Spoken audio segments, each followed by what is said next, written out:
মুসলিম সম্প্রদায়ের ভাইরা 4 লাখ টাকা 3.5 লাখ টাকা খরচ করে হজে যেতে পারে না, আমি এখানে একটা কাবা শরীফ বানিয়ে দিচ্ছি, এটা মেনে নেবেন? কেন মেনে নেবেন না? ওটাও কাবা শরীফ, এটাও কাবা শরীফ তৈরি। উড়িষ্যার যে জগন্নাথ মন্দির আছে সেটা একটা ঐতিহ্যশালী, ঐতিহ্যবাহী, একটা ঐতিহাসিক এবং ওই জায়গার আলাদা একটা গুরুত্ব আছে। ওই মন্দির যদি প্রতি পাড়ায় পাড়ায় একটা করে দেওয়া হয়, তাহলে সেই উড়িষ্যার যে মন্দির সেই গুরুত্বটা কি আর থাকবে? আপনাদের এলাকায় পূর্ব মেদিনীপুরে একটা মন্দিরের আদলে আর একটা ধাম তৈরি হয়েছে না? কোথায় হয়েছে ওটা? দীঘাতে হয়েছে। অনেকে অনেক কথা বলছে, আমার অবস্থান একটু ক্লিয়ার করতে চাই, আপনারা শুনবেন ভাই।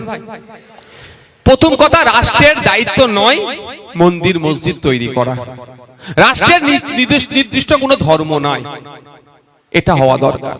দ্বিতীয়, আমি এই জন্য বিরোধিতা করছি।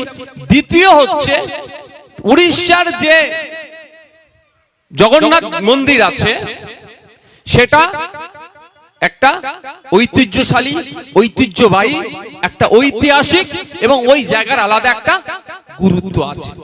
ওই মন্দির যদি প্রতি পাড়ায় পাড়ায় একটা করে দেওয়া হয়, তাহলে সেই উড়িষ্যার যে মন্দির সেই গুরুত্বটা কি আর থাকবে? আমি উদাহরণের জন্য বলছি, আর আপনারা মাথায় ঢুকিয়ে রাখুন, আপনাদেরকে এর প্রতিবাদ করতে হবে। মমতা ব্যানার্জি নয়, তৃণমূলে যদি ইচ্ছা যায় মন্দির করবে, মসজিদ করবে, তার ব্যাপার।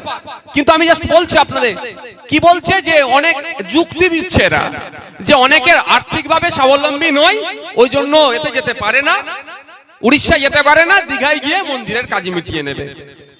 আপনি বলছি, ধার্মিক হিসাবে আপনি আপনার মনকে একটা প্রশ্ন করুন তো, যারা মুসলিম সম্প্রদায়ের এখানে আছেন, মুসলিম সম্প্রদায়ের হজে যাওয়ার একটা ফরজ, তাই তো?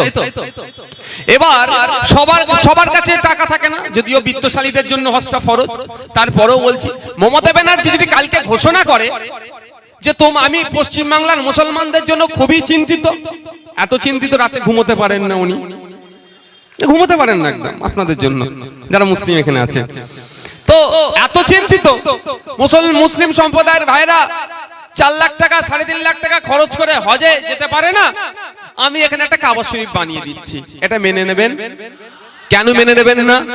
ওটাও কাবা শরীফ, এটাও কাবা শরীফ তৈরি করবে। ভাই কেন মানবেন না? কারণ ওই কাবা শরীফে ঐতিহ্য, ইতিহাস ওর যেটা আছে, আর আপনার পাড়ার কাবা শরীফ তৈরি করলে কি এক হবে? তাহলে মমতা ব্যানার্জি যে উড়িষ্যার জগন্নাথ ধামের মন্দিরের যে ঐতিহ্য, যে ইতিহাস নতুন একটা তৈরি করে, সেটা কমাচ্ছে না বাড়াচ্ছে? ওটার কমিয়ে দিচ্ছে। তো কালকে আবার এক জায়গায় হবে, তো এটা মাথায় রাখবেন। এই জন্য আমরা এর প্রতিবাদ করছি। আপনি যদি মনে করেন এটা হিন্দুদের ব্যাপার, হিন্দুরা না, হিন্দু মুসলমানের ব্যাপার নয়, এটা নাগরিক, সচেতন নাগরিকের ব্যাপার। যে আপনার মন্দির করার ইচ্ছে গিয়েছে, আপনি আপনার মাইনের টাকা দিয়ে মন্দির করুন, কিন্তু ওর আদলে করা মানেই যে ঐতিহ্য, যে লেগেসি, যেটা আছে পরম্পরা, তাতে আঘাত পড়ছে। আমাদের তারকেশ্বরে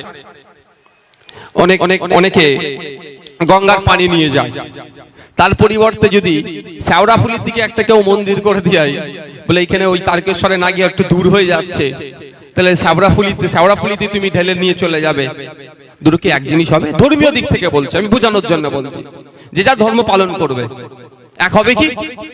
কারণ ওটার একটা গুরুত্ব নিয়ে সে ওখানে যাচ্ছে। তো এইগুলো আমাদের মাথায় রাখতে হবে, এই জন্য আমি বিরোধিতা করছি। আর এইগুলো যদি আপনি না প্রতিবাদ করেন, দেখবেন, আপনি বলে রাখছি, এরা মসজিদের মধ্যে ঢুকে যাচ্ছে, এরা মন্দিরের মধ্যে ঢুকে যাচ্ছে, কালকে নকল কাবা শরীফ এরা তৈরি করে দিতে পারে। এদের বিশ্বাস নেই, এদের দরকার ভোট, আর কিচ্ছু চায় না এরা।